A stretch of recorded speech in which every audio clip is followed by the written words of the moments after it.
So something different coming to the channel today. We've got a bare metal AC Cobra hitting the channel. No bare metal 356 today. She is back at home in the garage. We've got a 450 horsepower AC Cobra to entertain us today.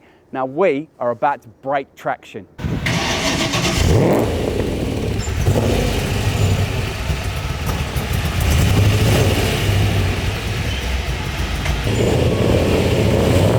Hi, my name's Chris, also known as El Toro. This is my Cobra. It's a 2013 Kirkham, small block car. It was 347, Trimac TKO, weighs 900 kilos and about 450 horsepower, so it's a lot of fun to drive. I'm a big Shelby nut, have several Shelby kind of cars. I'm building a GT40 also, 427 car at that time, and yeah. And we will look in the garage before we go, but this is what we were here to see today. We'd seen you down at the Fox event, and we were like, oh my God, thinking of our bare metal 356, but of course this is aluminium.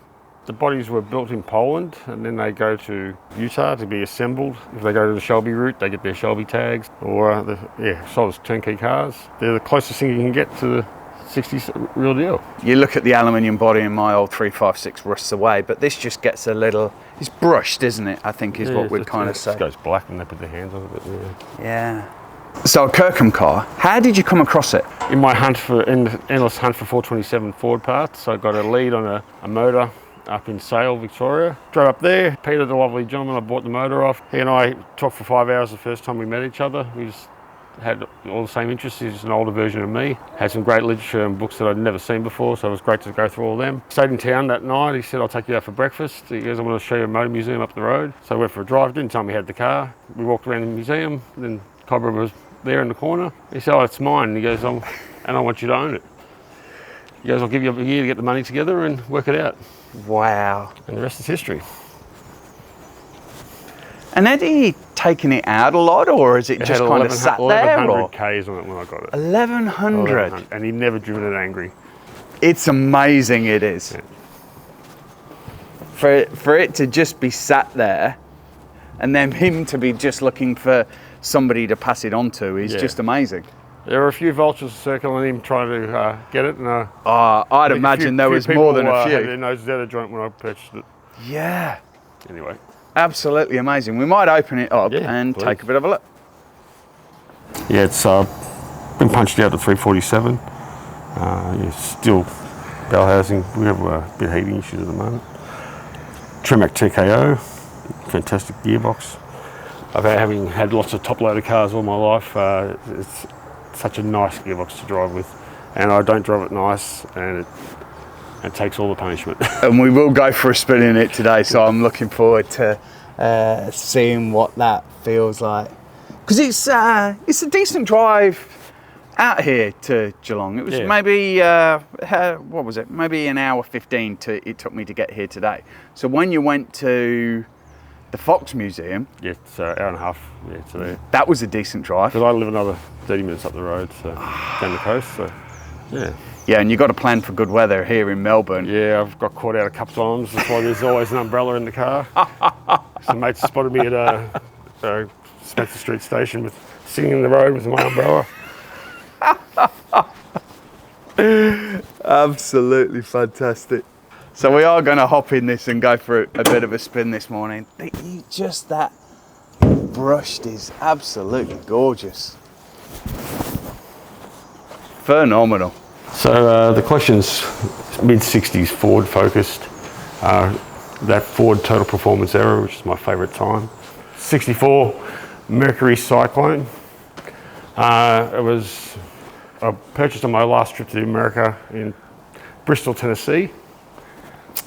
The original owner, it was his high school car. He raced it through the 60s and 70s. It's beautiful condition. He upgraded it with a hypo motor in 66, and has a Shelby 2x4 intake off an early AC car. Oh wow. Also top loader 9-inch car as well. We upgraded it to Shelby GT350 brakes just to get it to stop a little bit better. It's a lightweight bonnet, or hood as the Americans call it. Lightweight glass bumpers as well. Bit of a special car. There's a couple of them here in Australia, but not many people know what they are. Very few of them around, I guess. Yeah, they're rare in the States now too. And then we've got another couple of lefties as well. This is a 66 Galaxy Fastback. We're going to make this is the cars I used for NASCAR in 66. I have a collection of 427 motors, so this one's going to be a NASCAR tribute. Yeah. It's currently a small block car, but we're going to basically come out the factory. So the plan is just to upgrade it a little bit. Oh, a lot, yeah, so it'll have a 600 horsepower motor. Oh, yeah. I missed that. Yeah. So that's a big upgrade then. So there is a bit of a theme here with that. We've got some beautiful interiors because that is beautiful black, but that green blue is absolutely gorgeous. We've got a few projects sat around as well. We usually do one project at a time, but with COVID we bought several cars that were cheap at the time, and parts were unavailable. We've worked from one car to the other, so now we're just getting through them. There's a couple of GT40. Well, this one's more of a more than a shell, but that one is definitely a shell. The chassis has just been built for that car. Okay. Yeah, this one is a roller. This is an RCR car. Aluminium chassis all the way through. Yeah. We've got an original GT40 427 for the car. I've collected quite a few rare bits, parts of this car. I've raced at Le Mans in the 60s. So how did you come across those parts? Was it just that they were... No, I'm a hunter. The hunt is the best part for me. I like finding rare stuff. And so I've just got a lead on one of the 12 magnesium dry sump setups for one of the Mark II cars that raced at 66. So we're just about to do a deal on that. That is some hunting though, because that's not just hunting here in Australia. That's hunting. I found them locally. Really? Yeah, sitting in Central Victoria. Yeah. Wow. Yeah, I've got a lot of that engines are Ford experimental parts, which is cool. Not many people know, but there's different prefixes on the experimental stuff, and there's less than 20 units made. So they had SK or XE part numbers. So I'm a bit of a part number nerd, but so that's the stuff I hunt down. It's all hand inscribed for the race program, and we've got lots of cool stuff for this car. And my goal is to do 200 miles an hour using 1960s technology. So. Oh, there's a hell of a goal. That's the plan. Great seats in this as well. Yeah, so that's going to be that's a project. Well, what's the plan for the shell at the back? This one. So chassis getting built. Yeah, it's just on the back burner for a while now. We'll see what happens with that one. Maybe for sale, if someone's interested in a project. I do have another 427 available for it. Wow.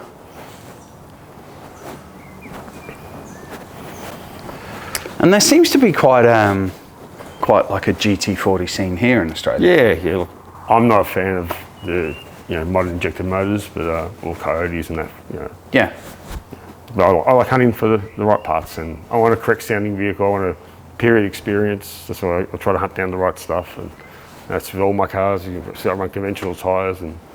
Yeah, we should cover that in a minute, because the tyres on that car over there are skinny, and are they still ply tyres as well? Yeah, they are. So is that one too? Yeah, they are not rainy day tyres. All these cars have at all. Spider 550. Yeah, so this is a McRae Spider. Graham McRae was a Formula 5000 driver from New Zealand. He made 38 of these before he passed away. Most of them are either 356 or 914 powered. Just did the right-hand drive conversion. I put four-way disc brakes on it. When I was in the States last year, I managed to find a set of original 16-inch wheels for it, which would be cool.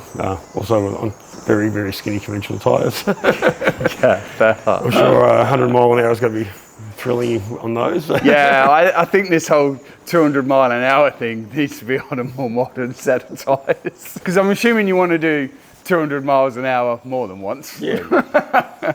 So it's basically it's kind of a replica of the original style chassis, not on a Volkswagen pan. It's a tube chassis tapered at the back. 914 motor with the 5-speed.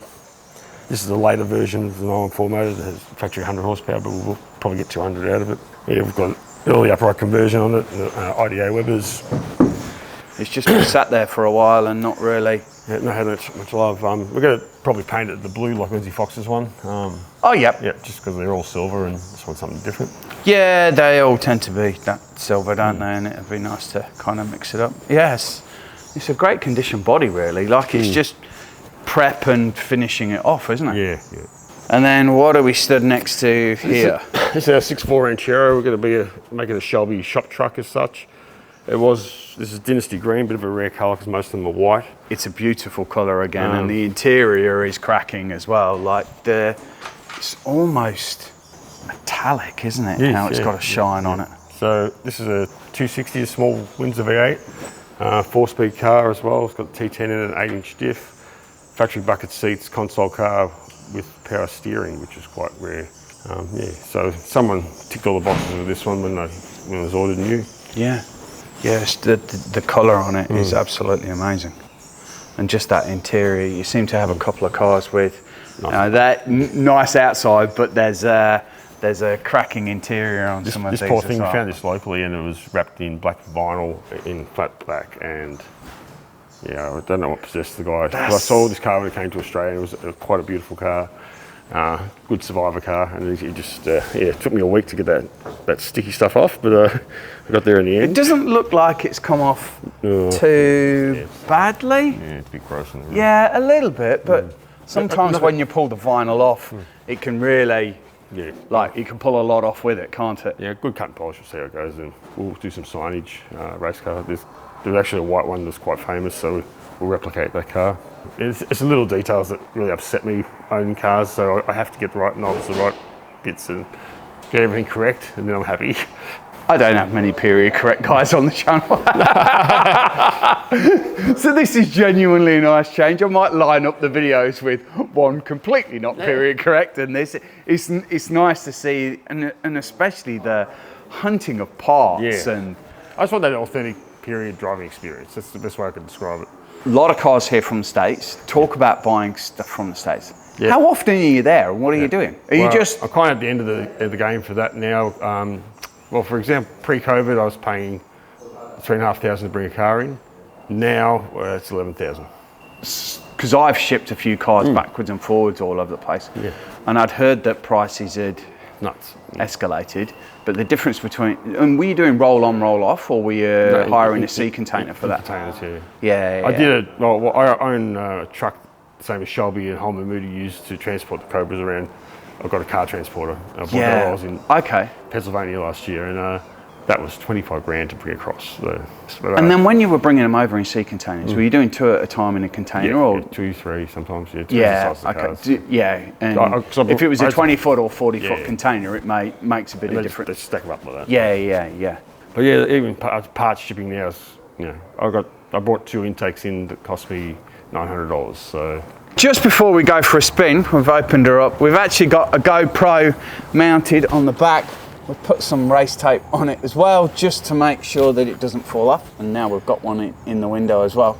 But there was probably just a couple of things we missed about the car. Yeah, so it's an intermediate model. It's got the good 427 chassis, but with the early body. And they made 11 of these apparently, and this is the only right-hand drive one that was made. Because I think we talked about earlier that there might have been a lefty or two floating around. There is. There's one left-hand drive big block car here in Geelong, made of mine owns, but there's 6 of them here that we know of. Yeah, amazing. So I'm really looking forward to this. A bit of bare metal action and fun hitting the channel again, and not for once in our 356. We're hoping the GoPros are going to stay on, and we'll go for a spin. Now, I've never been in one of these. Just relax.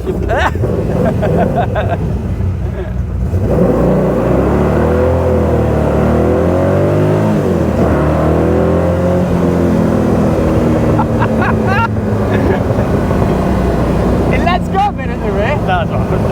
Very easily. You make a real mess of it real quick. Oh.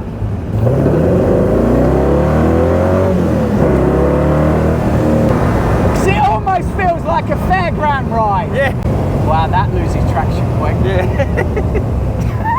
That's just... And my mate's what's worse. His is over 600 horsepower.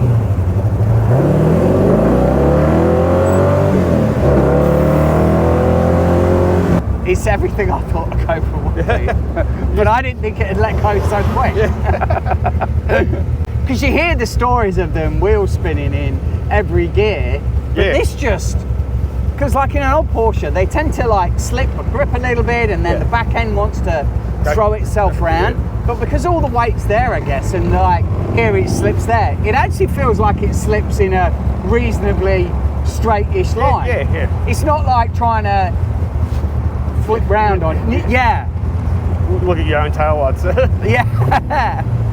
It's almost like you've got two kind of skid pans under the back of the rear wheels.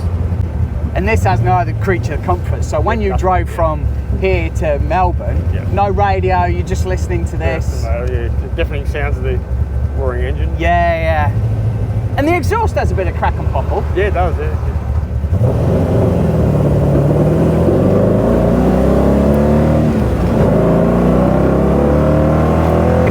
A great time to ask what brakes he's got. So what were you thinking when he offered you this? Were you like, oh God? Yeah, I was really surprised. Like, I wasn't in the market. I wasn't looking for one. Always one of my dad's favourite cars. And, the first time I drove it, I was like, it's got to come home.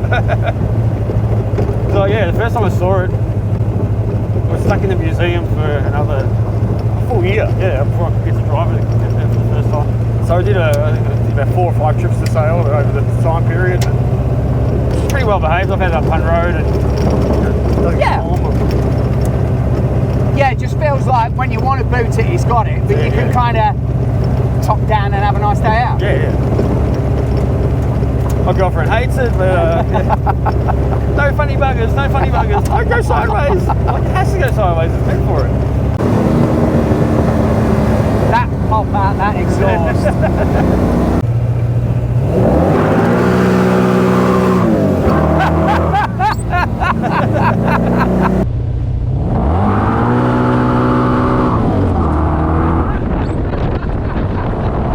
She's there. It burns, doesn't it? If only the camera could pick up the smell. And no problems with it running Australian summer? No. But you have got a fair sized radiator in it. And twin thermos. And I drove it over to Pakenham to view the chassis, and I delivered. He goes, "Can you bring the 427 block over?" I thought, "Yeah, cool." I hate the drive out there, so I'm taking the Cobra. I've got my girlfriend. We lifted the 427 block into the trunk, and I got to his workshop. He goes, "I thought I asked you to bring the motor." I said, "I did." He goes, "Where?" "Bullshit." Okay, it's in the boot. Opened up. I go, "You have to give me a hand to get it out." And that gearbox is good. It's fantastic. Because I noticed how you're shifting gears. It is. Yeah, it's great. I had one in a Comet as well, and I definitely put another one in. And that fifth, you can never use it. Like, you can only really 140, 150 is. Drops it down to 1600 revs. Crazy. You can feel it's a little twitchy even coming out of a corner there. Even then it was like... The brake is so easy. Even then I was like, it just wanted to...